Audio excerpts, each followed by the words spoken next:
Digital Dissection, a nerd podcast, can at times contain adult language and themes. It is not intended for all audiences. Listener discretion is advised. Welcome to the Digital Dissection Podcast, where we take a closer and possibly unnecessary look at our favorite properties, creators, and topics. We are your humble hosts, Joe and Mark, two pop culture nerds dedicated to telling entertainment history before it's forgotten too soon. Join us on Facebook, Twitter, and our blog for more information on the show. We also love to hear from you, so why not write us at digitaldissectionpodcast@gmail.com. And now that we've got that out of the way, let's get to dissecting.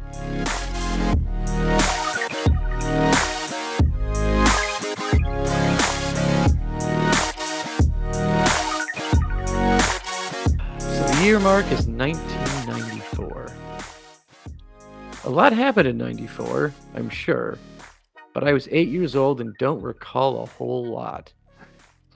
For a moment, I was like, the year is 1994. Damn. Oh. Like someone just hit reset? Did I go back in time? You know, I like believe we just experienced what's called a quantum leap. Yeah, was it all the dream? You know, Which that was I think that was done by 1994, wasn't it? I think Quantum Leap was over by then. I want to say it was still around because, Okay. well, it was probably in syndication already, and since I was Yeah. a kid, I was, thinking it was still around. But That's true. yeah, But things we do remember from 1994. With me, I honestly like outside of like my little Joe world, like big things that I like remember like still tacked on because like I remember like they're big enough for my teachers to actually wheel out the TV cart yeah, and have us watch it. For which that should date you as it is already because those wheelie carts aren't there anymore. Now we just all right, kids, open up your Chromebooks. We're gonna see what happened today. This was the year that Nancy Kerrigan got attacked, if you remember Oh that. wow, why? Yeah. Just all sorts of scandal with Tanya Harding and her husband or boyfriend with a baseball bat. Yeah, All wow. sorts of weird. I mean, Mhm. on a lighter note, this was the year that an almost complete fossil of a pygmy mammoth skeleton was Ooh. discovered on Santa Rosa Island off the coast of California. Okay, I was thinking something different because, like, I remember there's a Saturday morning cartoon show about, like, a mammoth that was found frozen, and then they reanimate it back to life, and it got a cartoon show for a while, but I just thought of that with the pygmy elephant. Maybe you were thinking of Oh. Denver the Last Dinosaur, which I believe was Canada's best. Ah, Denver Yeah, the Last Dinosaur. yeah, Canada's best at the time. Mhm. Well, Well, yeah, go also ahead. Wisconsin technological gem, Netscape Navigator comes out in Oh, 1994. yeah, I do Yeah. remember good old Netscape with the Mhm. little logo with the sun, or well, it was like a setting sun that would like it was a shooting star. It would go over the N. You Yeah, remember go that? over It would the load. yeah, mhm. Yeah. Oh Yeah, and man. it handed Internet Explorer its butt until late like, probably, like, 1998, 99, so it had a good 4 or 5-year run there, Yeah. but it lives on because its open source coding was used to create the Firefox browser. Oh So it is yes. still with us today, gone but not forgotten, Netscape Navigator. Well, And speaking. Yeah. I was like, to keep the hits rolling, this is also the year of OJ's famous fleeing in his white Bronco. So Yes. it's all there. Like, that's I mean, I especially remember watching that trial on pull out, push out TV, like, a year later too. Oh yeah. So it's like, "Oh god." 1994, big year for bad things. Well, it was also a big year for the Super Nintendo Entertainment System, which is why we're Oh. here today. And that's why we opened with talking about 1994, not just a reminder as to why we are old as fuck. but but yes, this is our second retro review of this very new season 2 of Mhm. this program, which I feel like is off to a quick start. We're very happy to be here, and it's good to be back again. And Mhm. yeah, dude, that landscape of 1994 was interesting to me to kind of start off with because, like you mentioned, you were 8 years old, so was I, Yeah. and all I really remembered at this point in time was that we would go into Sears, and suddenly, like Super Mario World was no longer in the demo like case to play Yeah. the Super Sad Nintendo. times. Yeah. Mhm. It was replaced by Donkey Kong Country. Mhm. That's how I marked it, basically. And honestly, like, what a a visual wonder at that time, though, right? Because, like, Super Mario World, and, like, other like, even, like, the Zelda games of the time, Legend of Zelda, like, they're still 2D games, very, very limited in what you can see for graphics, but still a very obvious improvement over the NES. Um but then this comes out with these, for Nintendo, pretty darn beautiful 3D graphics that just hadn't been seen on the system before. Yeah, yeah, and I think what's important, Joe, to point out was the landscape of the Super Nintendo at this point in time. Mhm. Now, the Super Nintendo had already been out for, several years. It was kind of on its heels in a way because it came Yeah. out in 91, I believe. Mhm. So it comes out in 1991. It pretty much, blows everything else out of the water at that point. But it does have some competition that's slowly, creeping in. So we've reached this point in the Super Nintendo's history that we're thinking we've got limitations. Mhm. Where else can we possibly go with this system? Because the N64 would come out a couple years later, Mhm. and so you're stuck trying to figure out how can I reinvent this thing to have next gen graphics? Mhm. So yeah, and this is where I found it interesting how we kind of reach into the barrel of what we've got for IPs within Nintendo. And we go back to Donkey Kong, who is a character that frankly at that point hadn't been used in a while. No. 'Cause what well, the latest thing he was in was, like, what, Donkey Kong 3, which, if you're not aware of, yes, there was a Donkey Kong 3 video game out there. I was unaware of this until very recently because I don't think I owned past Donkey Kong. 'Cause I think didn't Yeah. that come in, like, a two-pack with, Donkey Kong and Donkey Kong Jr., like, they're on the same cartridge? That sounds familiar to me. Yeah. I think so. I know we at least had access to Donkey Kong Jr. when I was a Mhm. kid, which I'm sure if my brother Nate is listening in, he's probably pointing, at the screen going, Mark is about to be wrong no matter what he says here. but but yes, we had Donkey Kong Jr. Mhm. And I what I found interesting about Donkey Kong was that this guy was just a bastard. Yeah. He's he's kidnapping Mario's girlfriend, who at the Mhm. time was named Pauline. All Did right. not know that. Did not know she Yeah. was a Pauline. But then again, Yeah. also at the time, he wasn't even Mario, he was Jumpman, wasn't he? It's true. He was Jumpman. Yeah. Yeah. Mhm. But I mean, spiritually, Spiritually you know, Mario. yeah. Mhm. He he moved like Mario. The moves like Mario. He moved like a Mm, young man. Yeah. Uh, so it was a little bit different of a game. You're getting barrels thrown at you, you're jumping mhm. over them, and then You eventually you got knock that the poor bastard off that platform, don't you? yeah, and somehow fireballs just jump out of a barrel of oil and come after you I mean, like they know what the hell they're doing. I'm not an oil worker. Possible that it could happen. Mhm.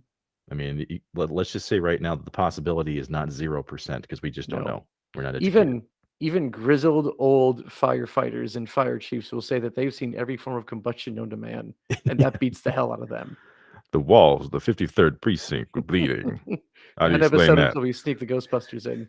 Yeah, because we've never done that before, have No, we? haven't done any episodes on the Ghostbusters. Oh, But yes. yeah, and then really, yeah, like, kind of brute. Like if you look at even his name, because I mean, look at like any like a lot of like big Japanese names. Really, they're like two things put together.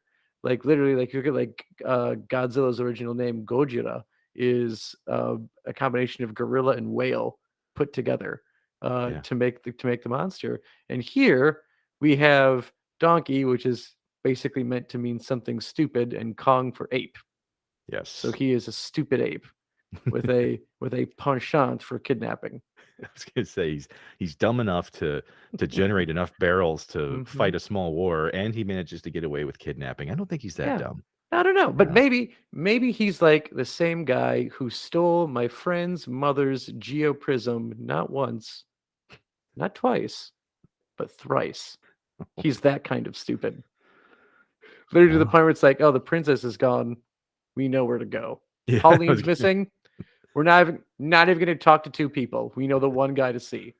I was gonna say, who's stupid at that point? You let it happen 3 times, Yeah. okay? It's Mhm. not on the it's not on Donkey Kong anymore. And maybe at that point, you think Yeah. Pauline just like, okay, let's just fucking get this over with. Let's go. Yeah. She's Yep. not even being taken. She's like, oh my god, the apes here again. Let's just do Uh, this. it's like, "I had plans. Fine." You know what I love about this though, Donkey Kong is once again the brainchild of Shigeru Miyamoto, who is just the legend of creating almost every damn thing in the Hmm. early Nintendo universe. You know, he's the mind behind Zelda, obviously Mario, and now we got Stupid Ape, which it was according to Miyamoto that Donkey meant stupid. Hmm. Okay, that's Yep. that's like 100% verified. That's just what he thought Donkey meant.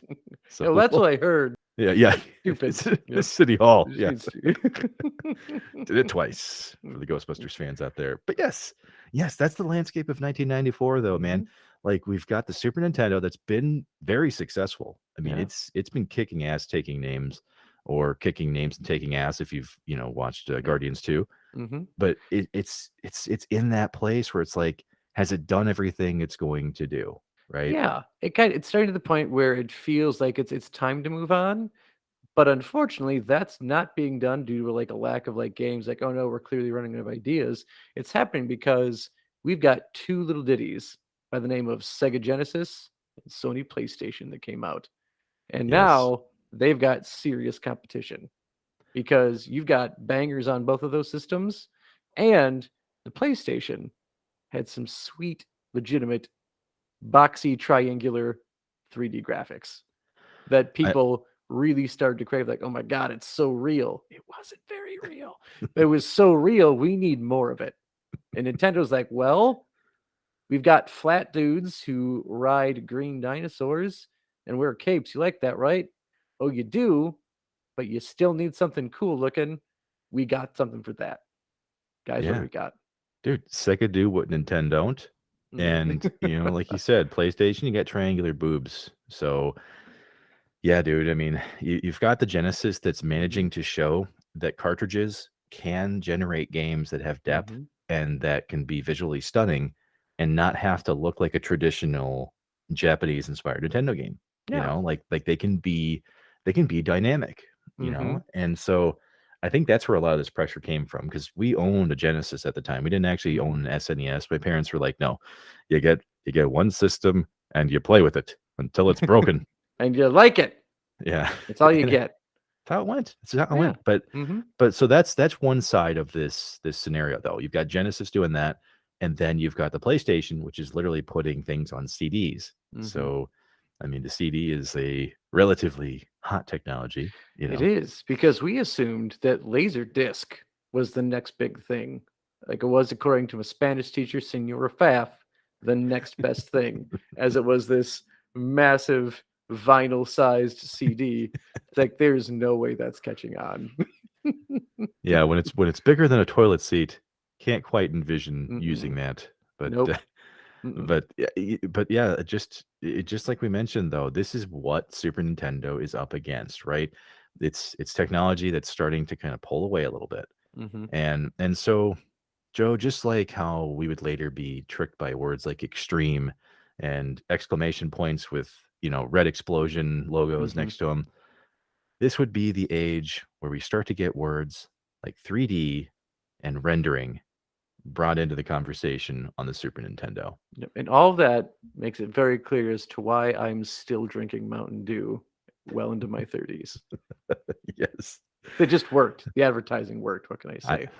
that's longevity. That's what the marketing campaign and the people that made them love to hear. So, also not a sponsor, Not a but sponsor. Mountain Dew's not a sponsor. However, if they yeah. would like to send me some, I will drink it. Yeah, yeah, but this is that fateful time in the history of the Super Nintendo when Tim and Chris Stamper, a couple of gentlemen over in the UK, would come on over with a company called Rare. And for Ah. for anyone who has played some of the most colorful and inspired games of the mid 90s, even into the late 90s, early 2000s, Mhm. you've probably seen that rotating 3D Rare logo, right? Yep. It's just the business end of the R. They leave the stick out, and it's just the fun curvy stuff. Oh That's yeah. rare. Oh yeah, totally. You could I know I say this a lot, but you could practically hump that logo. I mean, it is a beautiful logo. And It in stands all of out. its 3D glory, just spin it away in every game. Because yeah, I mean they were making some pretty solid stuff even on the not the Super Nintendo, even on the 64. I Yeah. remember, like not even just like the Kong titles because like they were they behind Perfect Dark? Were they in on that? Yeah, yeah, they're behind Yeah. Perfect Dark. Hmm. Absolutely. Yeah, GoldenEye and Perfect Dark. Yeah. You Two bet your winners right ass. there. I Yeah. mean, you didn't think for those few these days who are spoiled with having two sticks for first person shooter, we used to do that with one stick and a D-pad. Damn right. Suck it. And don't forget about the Z button on the Ah, bottom the Z of that. button. Like it was a real Yes. trigger. Like, look at that, it's right there for me. Well, you just gotta laugh whenever you see those memes where like it says like teenagers try to play a an N64 and they hold the N64 controller in a method that's just not how it was intended to be used. And so Oh my god. yeah, Yep. we have the benefit of living with that technology. But Hmm. speaking of technology, the power of Rare, Nintendo at this point in time, as we mentioned, they basically got haymakered by the Genesis and the Aladdin adaptation from the animated film of the Ah, same name. yes. Fun game. Yes. I'd had not nearly the struggles I did with Lion King, with another Disney-based title. Mother God, that Stampede level Oh, broke me. I'm like, yep, sorry, story ends here. I die. The Stampede. Mufasa lives. Scar loses. So really, everything's fine. I I mean, win. it's like they didn't make the Stampede, traumatizing enough in the movie. They had to do it in the video game as well. Oh yeah, But traumatizing and just like infuriating. Like, how do you get past them? well, Oh, and at that point, Joe, what you did in the Lion King game is you hit the pause button, which, as we know, would say PAWS when you would pause the mm-hmm. game, which Hoss. was just adorable, like pause, cat pause. But yes, that is what we were looking at here with Donkey Kong Country, kind of having a chance to bloom. Was these Tim and Chris Stamper from Rare basically get like a minority stake in their company Mm-hmm. purchased by Nintendo. Ooh. So Nintendo realizes these guys are kind of working on like newer rendering technologies, and really Mm-hmm. what that means is taking basically taking files and just compressing them so that they take up less space, but you don't lose integrity in the Ooh. image. That's really all that means. So what we're looking at though is what's called the Silicon Graphics Workstation, which is what Rare was using at the time to create the 3D imagery, the models that we would see in Donkey Kong. So they drop a bunch of money. Mm-hmm. They buy these new workstations that frankly no one at Nintendo had, and yeah, they took a risk and started building in them. So that compression though is really what they found out in this process. So we can make these amazing. I say amazing, but you look back at them now, and I mean they're they're they're smoothed out like Cher's face. But hey, whatever.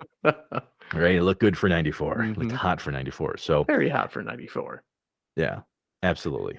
So Mm-hmm. Rare starts working on these Silicon Graphics workstations. They're making some bitchin', just awesome looking things that go on to a potential video game. And once again, that's when they start to figure out, holy shit, we can compress these models and it'll save us a bunch of space on this cartridge. And we can still have the same integrity of what the initial image was. Mm-hmm. So that's why this game looks so crazy different in 94 compared to anything else that was really going on the Super Nintendo at that point in time. Because think about it, Joe, how many other Super Nintendo games did you play that even looked anything close to this? Zero, honestly. Like I remember, well, one, um, I had a Genesis and I shared that, played that like with my brother quite a bit. But for Mhm. some reason, my parents purchased a Super Nintendo for my sister, who didn't even play video games all that much. But they Yeah. just thought that maybe she would like it. So I rarely played anything on the Super Nintendo because it was always in my sister's room, and I wasn't allowed in there unless she actually wanted me to play video games with her. So one of the few things that we did play together and bond over was Donkey Kong Country. But before that, like, it was basically like, all right, I get to sneak into my sister's room when she's not home, and I've borrowed like Spawn. It was a WWF game way back when, Yeah. which was just fun to hear someone say "total debacle" like over and over again. I remember like that being a joy. Good old Um, JR. yeah, Yeah. and then like I think I played like I borrowed Return of the Jedi, and Super Mario All Stars. None of those games looked anything like this. Like you got like maybe what Toy Story and what am I thinking? Super Mario RPG, and those came well after this. Yeah, I mean, and Super Mario RPG, I think, benefited from the fact that it was still like it was still backed by Square, who at the Hmm. time was, making pretty much every meaningful RPG you could think of. Yep. But you're right, though. This was in '96 when that came out. So even though it's only 2 years later, that's a significant amount of time playing with Hmm. technology and making sure that they could make it work. So Yeah. yeah, totally agreed there. One Mhm. one quick thing I wanted to say to you though is that not being able to go into your sister's room reminds me of like Frank Costanza, and you're like, she doesn't want me go in there, so I'm I'm going. going. Yep, it was the Del Boca Vista of the Venable household, is where it wasn't meant to be, but I went in there so I could play Super Nintendo. But Oh at this man, point in time then, so you've got this great new way of making video games. You're basically making a zip file and zip technology sexy and making it yeah, so the kids will like it oh by yeah, compressing the graphics down. So now it's time to actually think of how we're going to make this game. So, like you said, we've got this stupid ape is our character. Well, if it's going to be the main character of the game, and we're not going to have Mario jumping around to defeat him anymore, we want the game to actually center around him. We can't market like we have before. So they went ahead and did what every superhero like movie universe wants to do now, and they're like, we need a goddamn reboot. And yeah, so we get a completely different Donkey Kong canon where we don't have the angry, stupid ape stealing the princess anymore. As a matter of fact, those guys are friends. He gets invited to his parties and to his go kart like events, and they hang out on the weekends now. So they're great. But now you've got a son in Diddy, you've got his dad who's cranky, and Funky who has a very crappy jet, which he admits it's not that great. It can only fly back to our places you've already been. Kind of dumb, but at least it's there for you. I mean, some would call it a plot device. I still call it a convenience, Hmm. either way. Now, one thing I did want to do before we potentially have fact checkers come after us, if you read the official handbook that came with the game, Hmm. back when manuals actually had things in them, or I should say, Even uh, there, well, yeah, nowadays you don't get that. You just get a coupon for a DLC or yeah, a free gun that's frankly hmm, already outdated by the time you download it. yeah. Um, Actually, in the official handbook for the game, Diddy was actually just a friend of Donkey Kong. Oh, Yeah, like Diddy was just someone who Donkey Kong took under his wing and was training him to fight in this war that was going on. Uh, oh, as you know, King K. Rule and the Kremlings, they're taking over the place. Okay, which they're that name, King K. Rule and the Kremlings, that sounds like a Russian band that performs exclusively for children. or or the animatronic band at Chuck E. Cheese that's like horrifying, right? Because instead of looking like how they were when they were originally made, it's them, but like 10 years later after the foam has started to deteriorate and then the Yeah. fake fur is just falling off of it and you can see the animatronics. That's how they were day one. Yeah, dude, they're not fun to look at, and Hmm. and and and that's the landscape that they built out for this thing. Like, it's hilarious that this guidebook, man, I mean, it is a fairly harrowing thing because, when you first start off the game, okay, you basically you're Donkey Kong, you jump out of your bed in the morning, you roll on out, and you're like, "You know what? I'm gonna do what I do every morning, and that's consume bananas." Right? What more The would you want? What more would you want as exactly. an ape? You just want bananas. But in the guidebook, though, Donkey Kong makes Diddy watch the stash of bananas, and that dude, he gets a Texas-sized beatdown by King K. Rool and his cronies, and that's the story they don't tell you in the game, No. by the way. Oof. Yeah, no.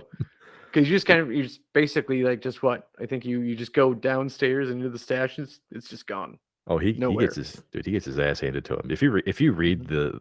it's out there, it's on the internet, you can find it. It's incredible, like, Donkey Kong's a dick. He's just a dick. Yeah. But so you mentioned Cranky. Cranky Kong, who is this old, old Kong with a big Hmm. old beard, Gandalf style, holding the cane. Yep. Well, Cranky is actually the original Donkey Kong. See, that's what I thought. I remembered that he was the original, is the original one, which made Yeah. sense to me. Is which also is why you know why he's is a dick. Yeah, it's true. It's like, yep, it's like, oh yeah, he's constantly berating you throughout the game and how he could do a better job.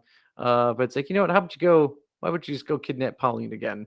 Yeah, right. Dick. Yeah. So, like you Hmm. one trick pony. Go ahead, steal her again. Hmm. Not Yep. impressed. And Okay. that way the Italian plumber can come and like clean your clock or whatever. Yeah. Oh yeah, the keys were in the door to the castle, bro. It's not considered stealing at that point. Just like No. how it's not considered Hmm. hacking if you log into your friend's, save passwords on their computer. Okay. Yeah. Not considered Yeah. hacking. They Yeah. left it open. Yeah.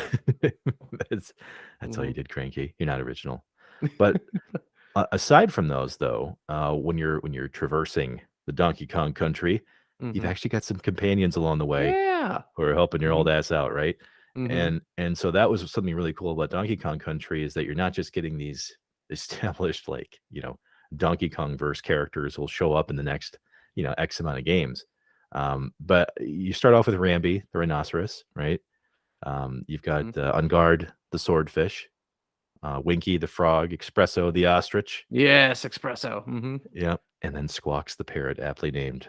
So yeah, they're fun little homies that you have to collect. You can collect like little bonus statues of them to get Hmm. to the They're extra, bonus, yeah, yeah, bonus extra levels levels. because you basically what just collect like little icons of themselves. Well, you get three to unlock the bonus level, and then the bonus level Yeah. you just get a bunch of them. And I think it's like what you get 100 of them, you get an extra life or something like that. Yeah, yeah, Yeah. that's Hmm. it. You basically just could go collecting those little icons, and I mean, it was always a fun little bonus Hmm. game. Yeah. Honestly, kind of get Hmm. lost in it. I've Yep. enjoyed them. Honestly, other companions, not a big fan of Winky, which stinks Really? because like I liked the look of it. It was a fun character design with the big frog, but I feel like all he ever did was make me miss time jumps because his standard like just walk was a bit of a leap. So Yep. like I tried to like time a run with it, and then it would never work right, and I'd either over jump or end up just kind of falling off. It's a good point. I mean, like the first level you actually get him in is like one of those like industrial factory levels. Hmm. And so you have to jump from platform to platform. And if you're doing that with someone who's got legs for days, it's not always the easiest thing to time. Mm-mm. So I agree with you on No. that. Yep. But But Ramby, yeah. I mean, pal, he Oh, was reliable. You just plow through things. oh yeah, dude. Loved Ramby. You just point Ramby in a direction and Hmm. he'll tell you when he's ready to stop, Yeah, you know. because like you could just hold down the run button. He just puts his head down and he just horns anything in his way. Oh It's yeah, pretty dude. freaking great. Yeah. Oh, absolutely. Yeah, and he's like the first one you unlock too, which is Yep. which is funny because he just wrecks everything in that level. But really, the whole like the main focus of the gameplay of this game is the power of two. Yeah. Despite Donkey Kong, putting poor little Diddy out there for a midnight shift. I mean, Hmm. basically setting him up to fail. Yep. but but really, it's a really cool tag team that you get to play. Because Donkey is the blunt instrument. He's meant Hmm. to, smash. And then you've got the cartwheeling Diddy who, helps you get to like secret areas. And Yeah. uh, I mean, he was awesome. I usually always immediately went to Diddy when I would play. Seriously. He jumped better. Like I'll definitely take that. He was more maneuverable. He jumped better, and he wasn't so lumbering. Yeah. Hmm. Yeah. I mean, honestly, as much as I am a large, semi-muscular man now, like I got respect for Donkey hitting the gym. Okay. Yep. Like, and he's not skipping leg day either. So I No. respect that. Mm-mm. And But now yeah, something just popped in my head with Diddy Kong being set up for failure by Donkey Kong, and Donkey Kong's actually a huge ass. Maybe these are just like the Mandelbaums when approaching a TV that's bolted down to the stand. And the only reason he didn't tell Diddy that, this big of a throw was coming is because he honestly thought he could do it. I mean, Yeah, he's like, yeah, honestly, I trained him myself. I thought he could do it. I thought you had it, kid. Yeah, I imagine that. You got Diddy, Donkey, and Mhm. then Cranky just, like, doing escalating series of lifting exercises throughout the game. Yep. You have Cranky just, like, completely berating them before telling them to get ready to come all aboard the pain train. Yeah, it's go time. Oh, dude. But, I really do think that, even though they leave all the game, like, booklet mechanics out, Mhm. um, I mean, it's really addicting gameplay with just those 2 characters because, like you mentioned, there's that balance of, one dude who can be acrobatic and then the other guy Mhm. who can fall on the ground hard enough to unlock hidden things, Yep. It's just a really cool thing, and that's part of, uh, Donkey Kong that I think is really interesting is how this game is built on secret areas. Mhm. Like, everywhere you go in this game we talked about Rambi and how he just runs into things. The very first time I played this game as a kid, back in 94, 95, and this is the Mark that still had hair and dreams, that version of Mark was like, "Let me just try and break through this wall," you know?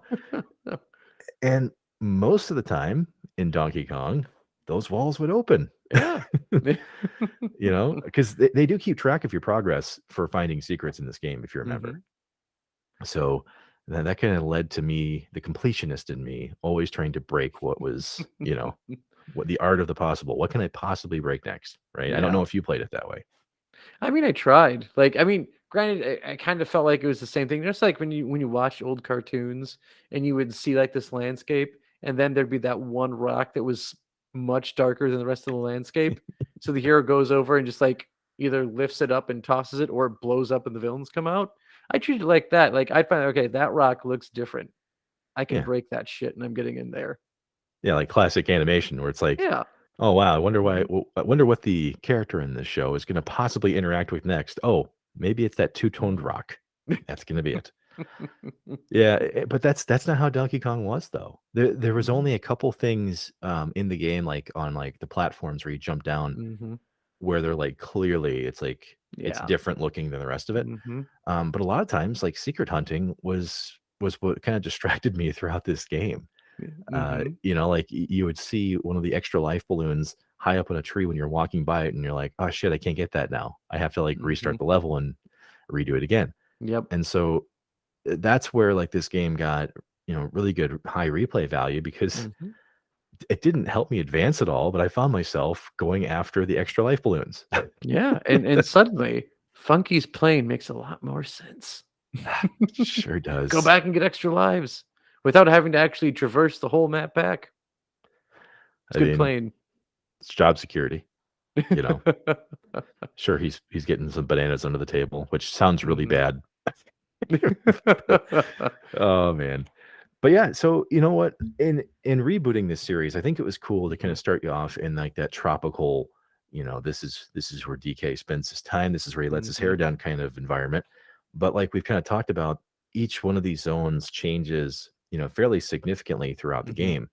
And that's what I always found the most like jarring because in other like side scrollers, like to me, I didn't feel like the variety was ever this much Mhm.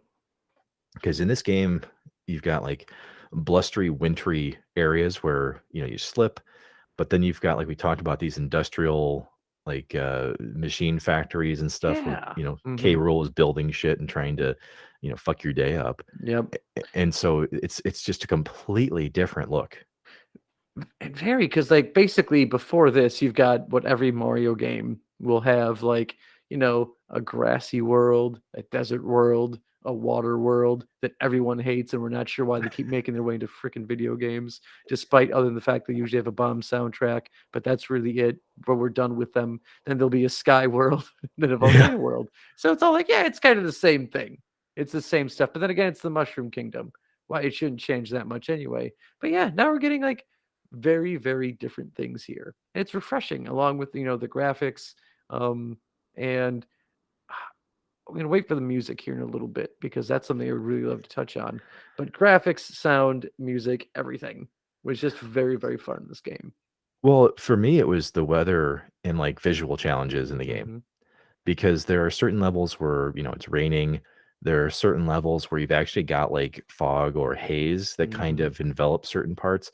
And so, yes, you've got two characters that you could technically sacrifice one just like Yoshi style, where you're jumping off of him to make a late jump. Mhm. But at the same time, this game was a lot of learning. Yeah. You would go through a level and you'd find out, damn, like I got to go all the way back and figure this one out. And so I actually enjoyed that challenge of the game Mhm. because you know me, Joe, I prefer games that rely on more skill-based stuff than luck. It's true. Not a whole lot of luck-based things in this game that really save No. your ass. Matter of fact, I don't think there's a single thing in this game that relies on random number generation. No. It's all there. It was planned, it was coded, and it was done well. Yeah, That's I what the mean, people like. and that's what I think is really the one of the core functions of this game is simplicity, right? Mhm. Like, you've got your standard run functions, and you only press a couple buttons, and you got 40 levels to do it in.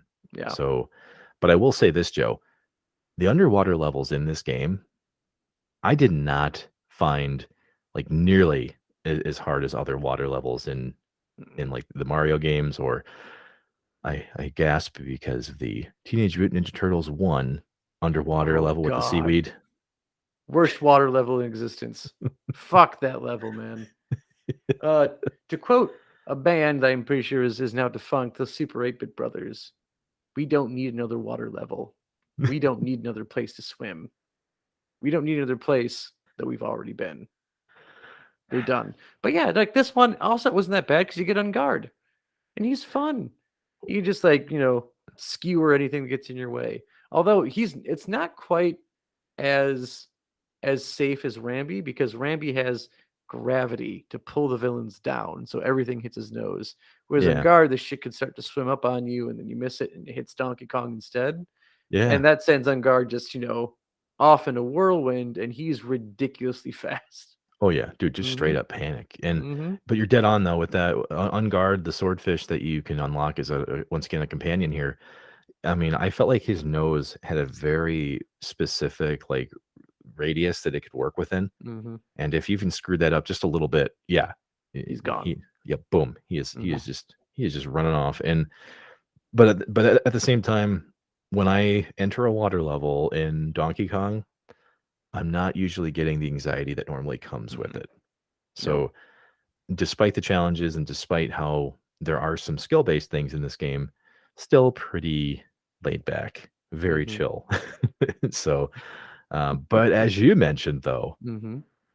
one of the things that is the most iconic about this game is the work of David Wise, who at the time was a composer for Rare.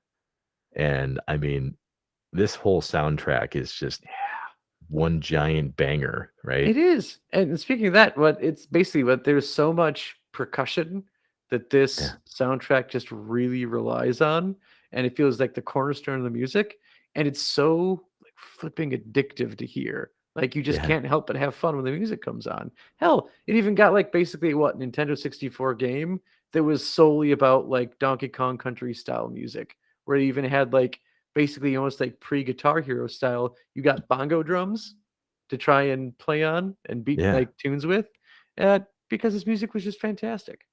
yeah. And that's one of the things that a lot of games.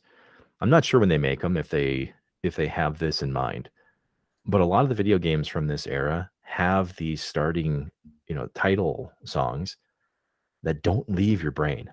Mhm. And that includes even um, the original tunes from Donkey Kong, right? Yeah. Like they're using the original score from that. I say Mhm. score, quote unquote, but it's digitized sounds.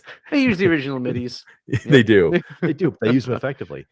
And one of the tracks for me is just like the loading screen or Mhm. just the map screen, Yeah. when you're going from level to level. That music to me is I mean, I hear that and I'm transplanted back to 94 or yeah, what's the word I'm looking for? Like I'm transported back to 94 every time I Mhm. hear it.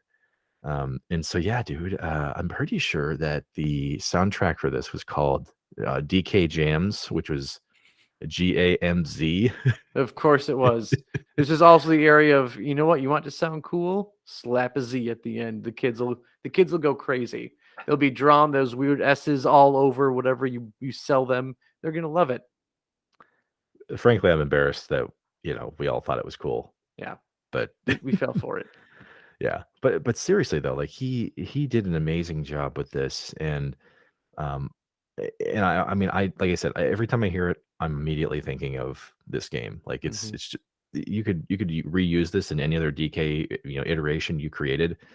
Doesn't matter how many times I've heard the song, gonna be right here. Yep. So as far as like rounding out an experience goes, it's kind of rare, and I'm not saying this as a pun. You should. You You always know what intend that I pun. Don't be a coward, Mark. mean? Yeah, well, I mean, honestly, the music makes the game for me Yeah. in a lot of ways. So Mhm. And for those of you who've never played this game, you should be able to still enjoy the music if you have a Switch. One, you can just download like the SNES emulator and go from there. As long as you have like a Nintendo like online membership, you can play. You can play Donkey Kong Country 1, 2, and 3. But if you also have, I think any of the Super Smash Brother games, if you play the Donkey Kong level, it's music from Donkey Kong Country. And it doesn't matter like what newer iteration of the game. I think it still uses the old Donkey Kong Country theme. that's badass. I didn't even Mhm. know that. Oh, well, we've kind of alluded to this a couple times, but Donkey Kong Country, the original one, and to an extent even 2 and 3, because there were 3, games on the Super Nintendo. Mhm. But timing was easily the biggest thing to figure out with this game. And Joe, was there a specific timing problem that you had with Donkey Kong? Um, Other than jumping was difficult. That was no good. And of course, there was the whole like sneakery to actually play the game, or just convincing my sister like, "Hey, let's play Donkey Kong Country." Those are my biggest timing issues. Oh, I figured Yeah.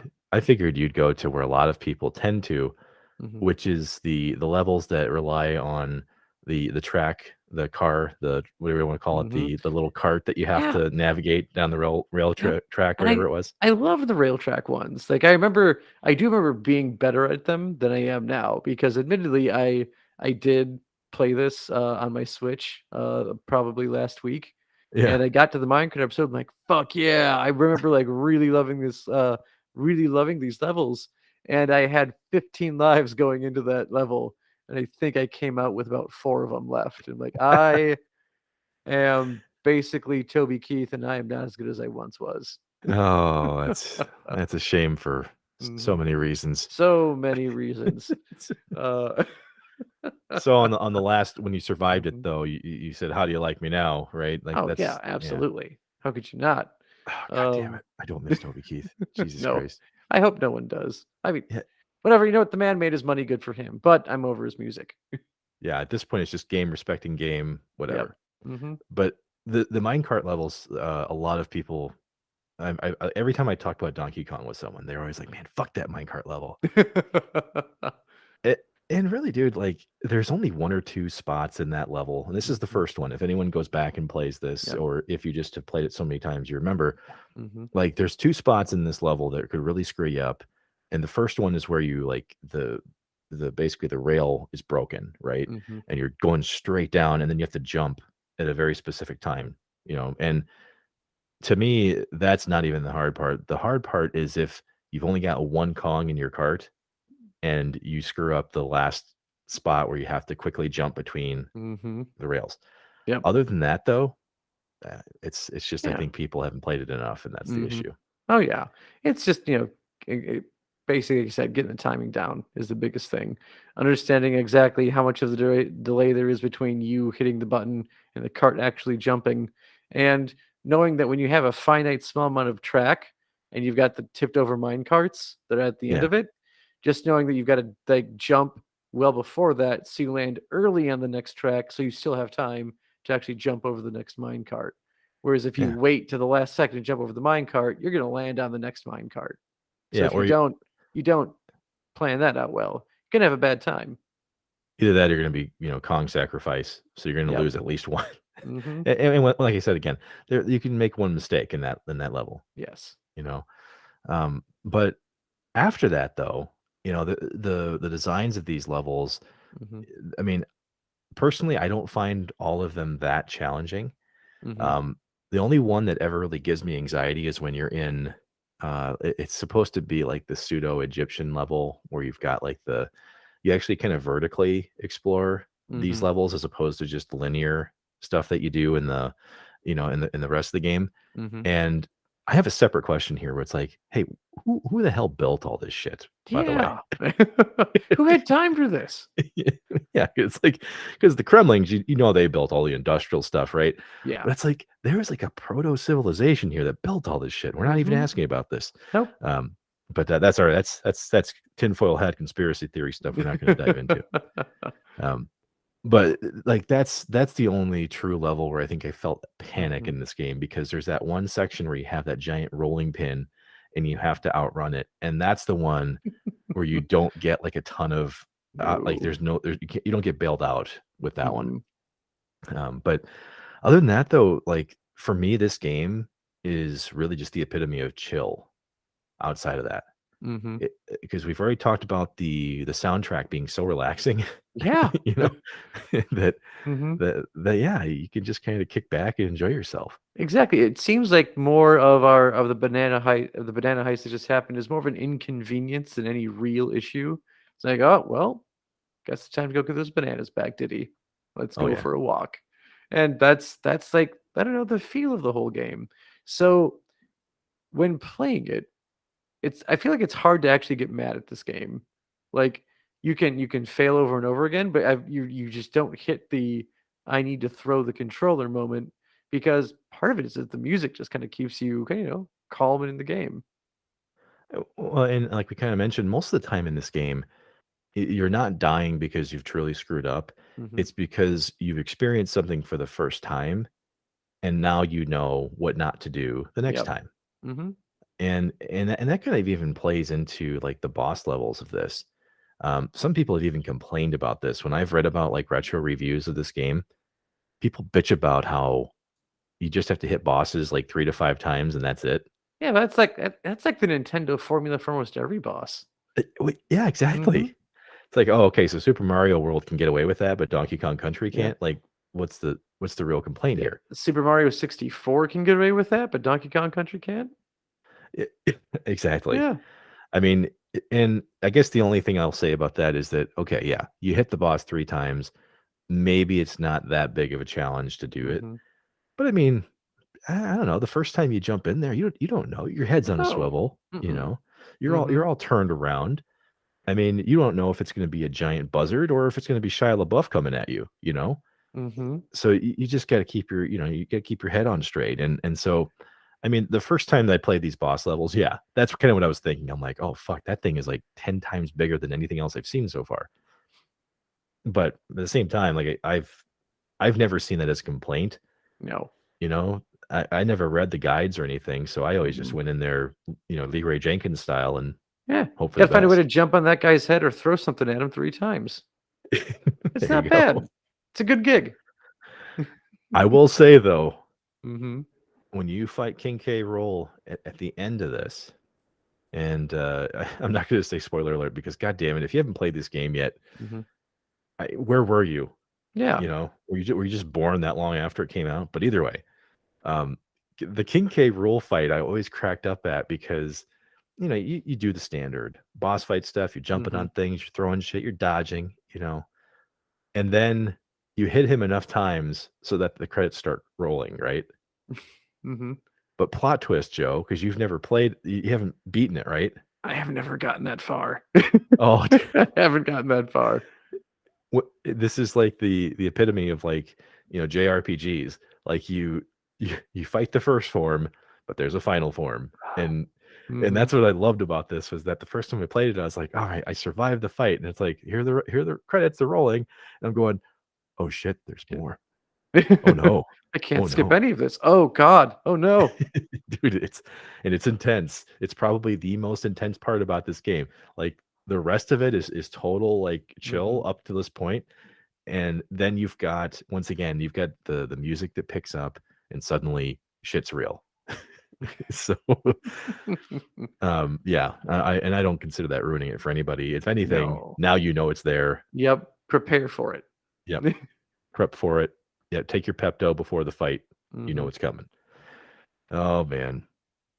But But all right. Joe, yeah, That's the game. That's the game in a nutshell. So I think it yeah, gets to the point in time where we actually review it.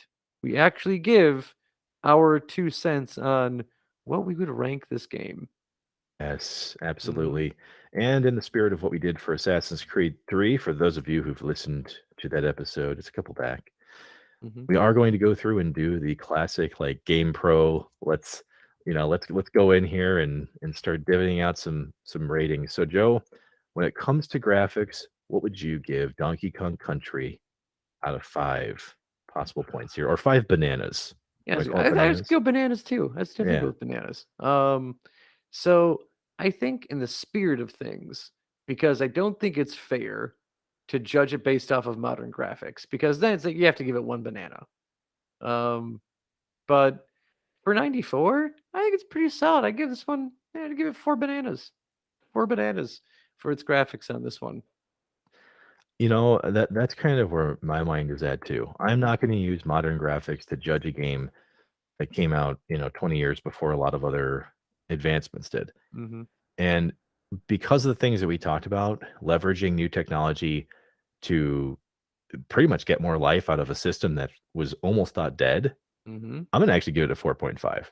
Ooh, I'm not going to give it a perfect score on graphics, but what I'm going to do is give it credit for powering what would end up being things like Killer Instinct, right? that's true. Hmm. Giving us, a path to something like a Super Mario RPG kind of style, Yep. because they're the ones that did it. They broke it out. So, Yeah, we get Killer absolutely. Instinct, we get Clay Fighters, we get all sorts of fun shit off of this.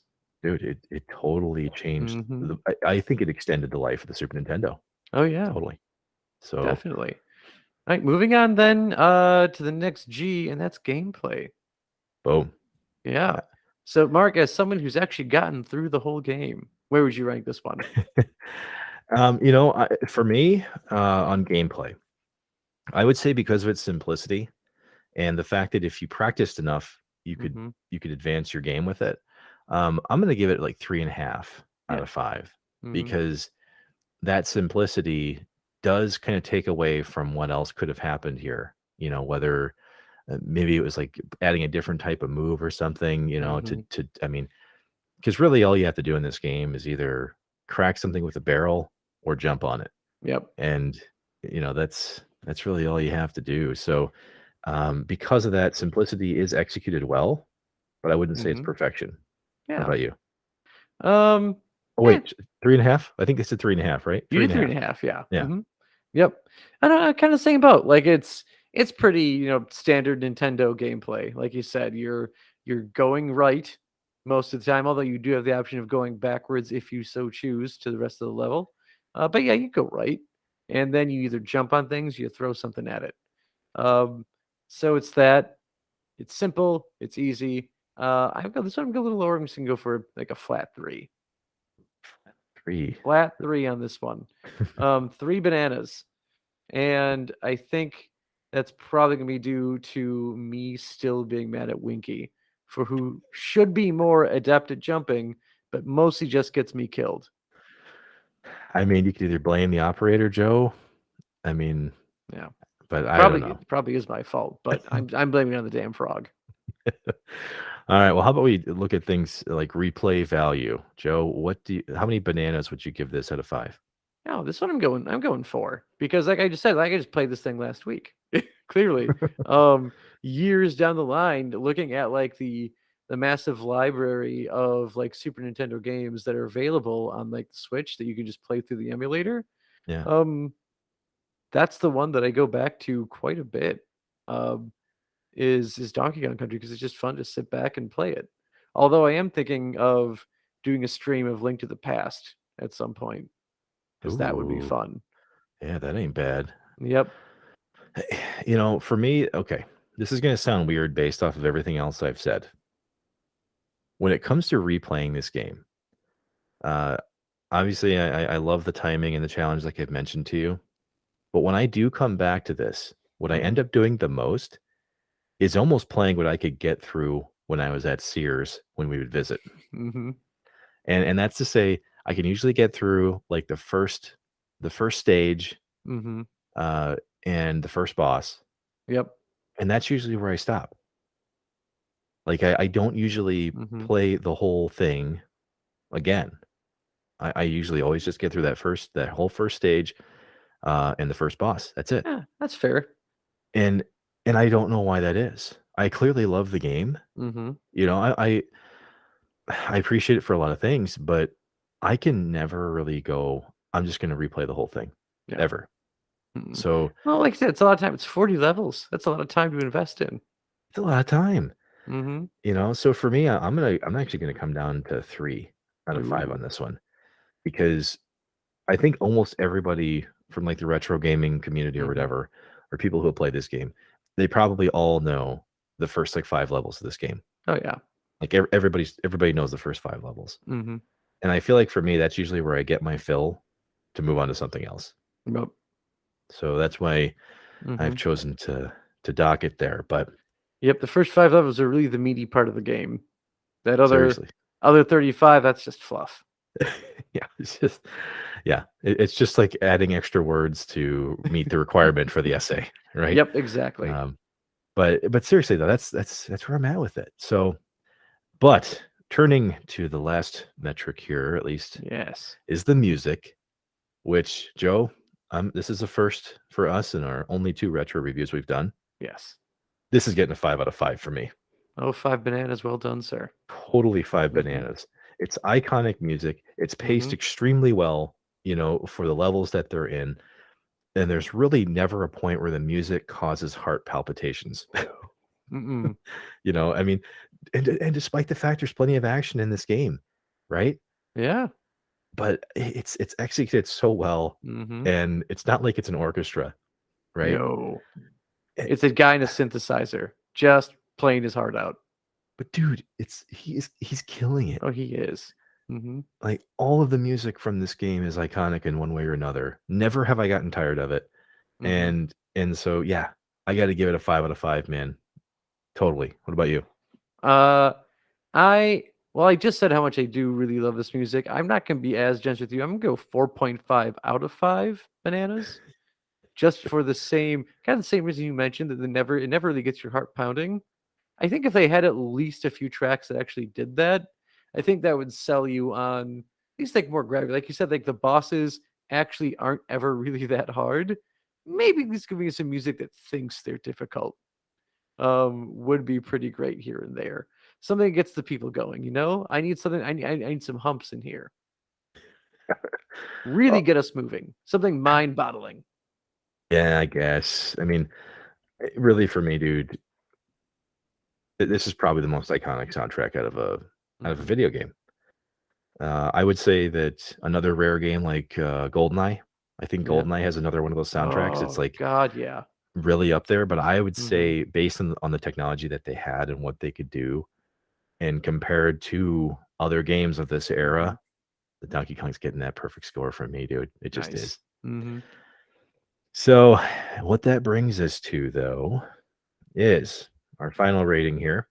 What we're looking at, we've got a total of 31.5 points out Ooh. of 40. So, you know, that gets us to about 79%, which oddly enough was right where we kinda were with Assassin's Creed 3. Yeah, we're just giving everything C's. We are a very end of the school year teacher. It's like fucking hell. Like it's not great, but I'm ready for you to get out of here. Here's a C, kid. It's just I mean, it is a hearty C plus, It right? is. Mhm. C's And get degrees, and really, you know what? The kids with C's, they're more fun anyway. They're not yeah, the people who are so like tight-assed wanting to get the A all the time. Nah, they're fun. They're yeah, a good dude. time. It's the meaty part of the curve, right? That's that's where you wanna be, so but, oh, man, you know what I really hope Mhm. we've done here, and this is just like what we do with every property, is that what we wanted to do was give you enough to go back, take a look, and see if you think either what we thought or if you hadn't discovered it yet, and I feel bad for you if you haven't. Yeah. Do But yourself a favor. You want to get out there and either find and dust off an old a Super NES and you get this game with it, or you do the thing I did, and just if you have your Nintendo Switch, you go to that eShop, you get the SNES emulator, and you go to town. And yeah, until you do that, until we meet again, you just keep on dissecting everyone.